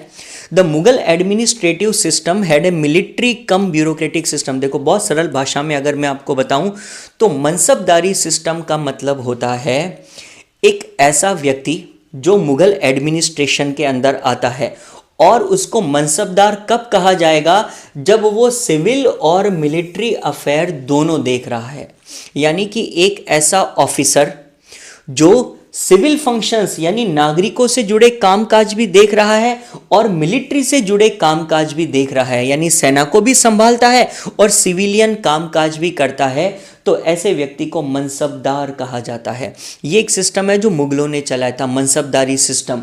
जिसके अंदर मनसबदार को उसके काम के बदले में कैश यानी नकदी मिलती थी और कभी कभी उसको जागीर भी दे दिया करते थे इनाम के तौर पर। मनसबदार का काम होता था दोनों प्रकार की चीज़ें संभालना, सिविलियन फंक्शन भी परफॉर्म करना यानी आम नागरिकों से जुड़े कामकाज भी देखना और साथ ही साथ मिलिट्री का कामकाज भी देखना, उसे मनसबदारी सिस्टम कहते हैं। नेक्स्ट क्वेश्चन है, how did silver flow into India, what was its impact on Mughal economy. Mughals के दौरान इंडिया में सिल्वर का चलन बहुत ज़्यादा हो गया था और ये कैसे हुआ देखिए। उस ज़माने में वॉयजेज ऑफ डिस्कवरी हुई यानी बहुत सारी समुद्री यात्राएं की गई, अमेरिका उसी वक्त हमें मिला, जिसकी वजह से इंडिया का ट्रेड यूरोप के साथ में, इस न्यू वर्ल्ड के साथ में काफ़ी बढ़ गया था। जैसे जैसे ट्रेड बढ़ा वैसे वैसे इंडिया में huge amount of silver Boolean आने लगा। सिल्वर बुलियन से मतलब है कि बहुत ज़्यादा सिल्वर, बुलियन का मतलब है कि वो सिल्वर के कॉइन्स या सिल्वर की ज्वेलरी नहीं है, बुलियन का मतलब प्योर सिल्वर मेटल, वो इंडिया में आने लगा। क्यों? क्योंकि हम जो भी सामान बाहर एक्सपोर्ट करते थे उसके बदले में हमें ये सिल्वर मिल जाया करता था। इंडिया के लिए ये चीज़ अच्छी है क्योंकि इंडिया के पास अपने खुद के सिल्वर रिसोर्सेज नहीं थे, इंडिया में चांदी ज़्यादा नहीं निकलती थी, तो इस वजह से जो सिल्वर हमें बाहर से एक्सपोर्ट करने के बदले मिलती थी वो हमारे लिए बहुत काम आ जाती थी। इसकी वजह से हमें मेटल करेंसी मिली, इतना सिल्वर इंडिया में अवेलेबल हो गया और बाद में हमने इसी सिल्वर से बनाया सिल्वर रुपया। जो मुगलों के ज़माने में कुछ इस प्रकार के कॉइन्स हुआ करते थे, जैसे आप देख रहे हैं ये मुगल्स के चलाए हुए चांदी के कॉइन्स हैं, ये काफ़ी सर्कुलेट किया करते थे। इनफैक्ट एक इटालियन ट्रैवलर है जो इटली से इंडिया आए थे जिनका नाम था जियोवेनी कैरेरी, उन्होंने तो इस बारे में काफ़ी कुछ लिखा भी है। 1690 के अराउंड जब ये इंडिया आए थे तो उन्होंने बताया कि कैसे पूरी दुनिया का सिल्वर ट्रैवल करते करते अंत में इंडिया पहुंचता है, यानी ट्रेडिंग कोई भी कंट्री किसी भी कंट्री के साथ में करे, अंत में वो ट्रेडिंग इंडिया के साथ होगी और ये सिल्वर इंडिया में पहुंच जाएगा। हो सकता है न्यू वर्ल्ड ने अमेरिका यानी अमेरिका ने यूरोप के साथ कराओ, यूरोप ने अफ्रीका के साथ कराओ, अंत में अफ्रीका तो इंडिया के साथ करेगा और वो सिल्वर अंत में इंडिया पहुंच जाएगा। इससे हमें मालूम चलता है कि इंडिया में सिल्वर का फ्लो काफ़ी ज़्यादा था। Next, right a short note और आईने अकबरी। अब ज़्यादा लंबा नहीं है, 2-3 क्वेश्चंस बाकी रहे हैं तो अब देख लीजिए। अब यहाँ पर आपका एक इम्पोर्टेंट टॉपिक है और वो है आईने अकबरी। आईने अकबरी वो बुक है जो अबुल फजल ने लिखी थी, इसके ऊपर शॉर्ट नोट लिखना है, इसका सिग्निफिकेंस बताना है। तो देखिए, Aine Akbari was written by Abul Fazl, किसके कहने पर? At the order of emperor Akbar. It was completed in 1598, 1598 में इसे लिखकर पूरा किया गया और इसमें टोटल 5 टाइम्स तो रिवीजन हुए थे, इसमें रिवीजन करने की ज़रूरत पड़ी, लिखते गए, चेंज करते रहे। और अब देखिए, एक्चुअली ये जो आइन है या आईने अकबरी है ये एक सिंगल बुक है, लेकिन ये एक अपने आप में नहीं लिखी गई थी, एक्चुअली एक बहुत बड़ा प्रोजेक्ट ऑफ हिस्ट्री था। अकबर ने ऑर्डर देकर पूरा इतिहास लिखवाया था जिसका नाम था अकबरनामा। ये जो अकबरनामा है, इस अकबरनामा में टोटल 3 किताबें लिखी गई थी। उन 3 किताबों में से तीसरे नंबर की जो किताब है उस किताब का नाम है आईने अकबरी, यानी कि अकबरनामा की 3 में से एक किताब आईने अकबरी है, जिसको शॉर्ट में हम लोग आइन भी कहते हैं। ये आइन हमें मुगलों के कोर्ट, उनका administration, army, sources of revenue और पूरा फिजिकल लेआउट अकबर के एम्पायर का सब कुछ हमें इसमें देखने को मिलता है। यहाँ तक कि कल्चरल, रिलीजियस ट्रेडिशंस वगैरह कंप्लीट इन्फॉर्मेशन आईने अकबरी से हमें मिल जाती है। अब आईने अकबरी के बारे में डिटेल्स बात करें तो ये जो आईने अकबरी है, इस बुक में अपने आप 5 बुक्स और हैं, यानी कि आईने अकबरी के अंदर टोटल 5 बुक्स आती हैं। पहले तो अकबरनामा के अंदर एक बुक है आईने अकबरी, उस आईने अकबरी में भी 5 दफ्तर हैं, जिनमें से पहले 3 दफ्तर ये यहां पर लिखे गए हैं जो एडमिनिस्ट्रेशन के बारे में बताते हैं। अब ये क्या है देखिए, आइन में टोटल 5 दफ्तर हैं, 5 बुक्स हैं, जिसमें से जो पहला दफ्तर है उसका नाम है मंजिल आबादी, जो दूसरा है उसका नाम है सिपाह आबादी और जो तीसरा है उसका नाम है मुल्क आबादी। ये 3 इंपॉर्टेंट है। आईने अकबरी में मंजिल आबादी, सिपाह आबादी और मुल्क आबादी से 3 किताबें हैं। जो पहली किताब है ना, पहला दफ्तर मंजिल आबादी, उसके अंदर इंपीरियल हाउस होल्ड के बारे में बताया गया है। मुगल्स का घराना कैसे चलता था, उनका पूरा हाउस होल्ड सिस्टम और उसका मेंटेनेंस। दूसरी जो बुक है दफ्तर सिपाह आबादी, जैसे कि नाम से पता चल रहा है, मंजिल यानी कि रेजिडेंशियल कोई बिल्डिंग हो सकती है, सिपाह का मतलब सिपाही, तो सिपाह आबादी में मिलिट्री और सिविल एडमिनिस्ट्रेशन के बारे में बताया गया है, सर्वेंट्स कैसे रहते हैं वगैरह। इसमें पूरा बायोग्राफिकल स्केच है इंपीरियल ऑफिसर्स का, कि राज्य में कौन कौन से मनसबदार है, लर्नेड मैन, पोएट्स, आर्टिस्ट, उन सबका जिक्र सिपाह आबादी में किया गया है, यानी उनका पूरा स्टाफ। मंजिल आबादी में पूरा घराना और उसका मेंटेनेंस, सिपाह आबादी में उनके पूरे स्टाफ के बारे में बताया गया है। और जो तीसरी बुक है मुल्क आबादी, उसके अंदर fiscal side of the empire, यानी कि पूरे राज्य का आर्थिक सिस्टम कैसा है, इकोनॉमिक सिस्टम कैसा है, वो यहाँ पर बताया गया है। उनकी रेवेन्यू रेट्स क्या थी, एडमिनिस्ट्रेटिव फिस्कल डिवीजन, कितना एरिया, एसेस्ड रेवेन्यू, जमा हासिल, ये सारी चीज़ें तीसरी बुक मुल्क आबादी में हमें मिलती है। और ये तो हो गई 3 बुक्स, फर्स्ट, सेकंड और थर्ड। ये जो चौथी और पांचवी बुक है, अगर हम इसके बारे में बात करें तो इसमें देखिए क्या है। जो चौथी और पांचवी बुक थी, दफ्तर थे, उनमें केवल रिलीजियस, लिटरेरी और कल्चरल ट्रेडिशंस के बारे में बताया गया है। यानी कि चौथी और पांचवी दफ्तर में वहाँ के धार्मिक, वहाँ के लिटरेचर से जुड़े या कल्चर से जुड़े ट्रेडिशंस मेंशन किए गए हैं। प्लस अकबर एक बहुत ज्ञानी व्यक्ति था, तो उसने जो भी ऑस्पिशियस सेइंग्स यानी कहावत कही थी, वो सब भी चौथे और पांचवें दफ्तर में आती है। तो इस प्रकार आप ये देख सकते हैं कि आईने अकबरी अकबरनामा की 3 में से एक बुक है, जिसके अंदर टोटल 5 दफ्तर आते हैं। पहले, दूसरे और तीसरे दफ्तर का नाम है मंजिल आबादी, सिपाह आबादी और मुल्क आबादी, और चौथे और पांचवें दफ्तर में रिलीजियस, कल्चरल, बाकी ट्रेडिशंस बताए गए हैं। तो ऐसे करके ये हो गया आपका आईने अकबरी के बारे में। अब नेक्स्ट इसके बाद में देखिए, इस आइन के अंदर आगे जाकर बहुत डिटेल्स और भी दी गई है। इनफैक्ट इसमें सरकार के बारे में बताया गया है। जैसे आजकल के ज़माने में डिस्ट्रिक्ट होती है, स्टेट, स्टेट के अंदर डिस्ट्रिक्ट, उसी प्रकार उस ज़माने में सबसे ऊपर होता था सूबा, परगना, फिर उसके बाद में सरकार। तो उस वक्त के जो एरियाज थे, टेरिटरी, इलाके, जिनको सरकार बोला गया है, जो सूबा के अंडर आते थे, उनके अंदर हमें इस प्रकार की टेबल्स मिली हैं। टोटल उन टेबल्स में 8 कॉलम होते थे। यानी कि हमें जो डॉक्यूमेंट मिला, उस डॉक्यूमेंट में हर एक सरकार जो सूबा के अंडर आते हैं, उनमें एक टेबल बनाई हुई थी जिसमें टोटल 8 कॉलम थे। एक कॉलम में तो वहाँ के परगना का नाम लिखा हुआ होता था, दूसरे कॉलम में किला, एक परगना, उस परगना के अंदर कौन कौन से किले हैं, फिर उसके बाद में वहाँ पर ज़मीन पैमुदा हमें मिलता था, फिर नकदी, फिर सुयूरघल मनी, रेवेन्यू इन चैरिटी, वहाँ के ज़मींदारों का नाम, और 7वें और 8वें कॉलम में उन ज़मींदारों की जातियों का नाम हमें देखने को मिलता है। ओके, तो इस प्रकार कुल मिलाकर 8 कॉलम हमें मिले हैं। इसके बारे में ज़्यादा जानना ज़रूरी नहीं है, बिकॉज इसके ऊपर क्वेश्चन आएगा नहीं, ये मैंने आपको ऐसे ही बता दिया बिकॉज बुक में मेंशन किया गया है इसको, कि हर एक सरकार से जुड़ी एक टेबल बनाई जाती थी जिसमें 8 कॉलम थे, जिसमें ये सारी डिटेल्स होती थी। हल्के से देख लो नाम, बाकी इसका कोई ज़्यादा खास इंपॉर्टेंस है नहीं। फिर इसके बाद में आता है, तकरीबन लास्ट क्वेश्चन ही है ये, though Ain was written by utmost caution still it had its limitation. देखो ये जो आइन अकबरी है, इसको बहुत सावधानी, बड़े कॉशन से लिखा गया था, लेकिन उसके बावजूद इसकी अपनी कुछ लिमिटेशंस है, इसमें अपनी कुछ गलतियां हैं, एरर्स हैं जो हमने फाइंड आउट करी।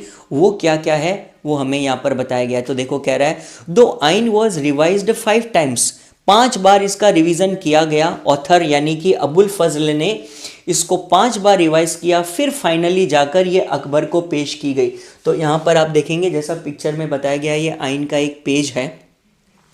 बाद में जब अबुल फजल ने इसको कंप्लीट कर लिया तो उसने उसको अकबर को पेश किया, लेकिन इतने ज़्यादा रिवीजन के बावजूद इसमें कुछ एरर्स पाई गई हैं। जैसे क्या क्या एरर्स है? सबसे पहले टाइप की एरर जो हमें देखने को मिलती है वो है न्यूमरस एरर्स इन टोटलिंग।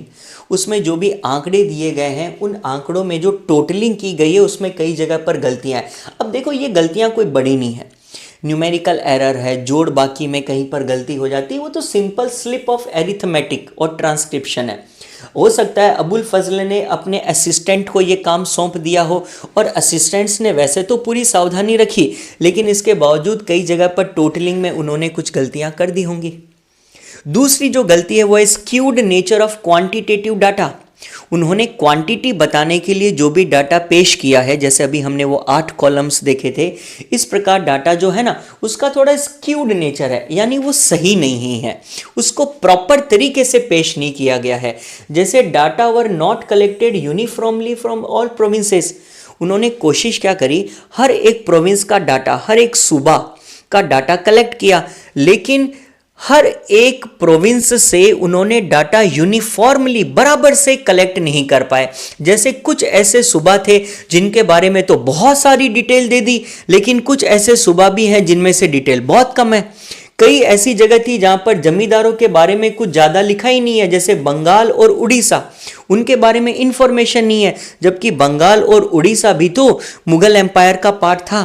तो ऐसे में जो क्वांटिटेटिव डाटा है उसका नेचर थोड़ा स्क्यूड है, वो बराबर से सेलेक्ट नहीं किया। कुछ सूबा में तो बहुत सारी इंफॉर्मेशन है और कुछ के बारे में बहुत कम है।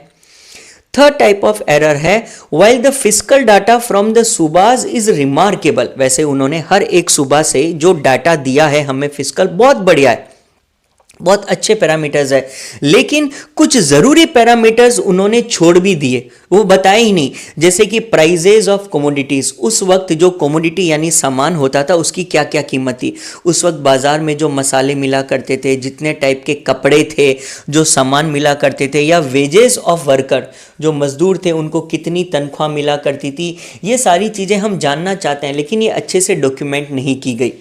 तो वैसे तो बहुत अच्छी कोशिश करी है अबुल फजल ने सारा डाटा देने की, लेकिन ये 3 गलतियां रह गई आइन में जो हिस्टोरियंस ने फाइंड आउट करी। पहली, एरर्स इन टोटलिंग, फिर skewed nature of quantitative data, और फिर फिजिकल डाटा जो प्रॉपरली वेल डॉक्यूमेंटेड नहीं है। ऐसे करके ये कुछ चीज़ें थी जो अबुल फजल के आइन में हमें देखने को मिलती है। फ़िलहाल ये वीडियो इतना ही है। मैंने इस वीडियो को थोड़ा जल्दबाजी में बनाया है बिकॉज़ काफ़ी लंबा वीडियो हो जाता, तो मैंने इसको थोड़ा शॉर्ट रखा है। वैसे तो मैं जब प्रॉपर ऑनलाइन क्लासेस लेता हूँ तो थोड़ा शॉर्ट चलते हैं, बाकी जो ऑफलाइन क्लासेस है उसमें सारी डिटेल्स मैंने स्टूडेंट्स को बता रखी है। आई होप आपको ये ठीक लगा होगा। अगर आपको इसमें कोई प्रॉब्लम इशू आ रहा है तो आप कमेंट करके मुझसे वो क्वेश्चन पूछ सकते हैं, मैं दोबारा एक्सप्लेन कर दूँगा। बाकी जो चैप्टर्स हैं उनके इंपॉर्टेंट क्वेश्चंस भी मैं बहुत जल्दी वीडियो बनाकर आपको बता दूँगा। फ़िलहाल हम इसको यहीं तक रखते हैं। Thank you so much.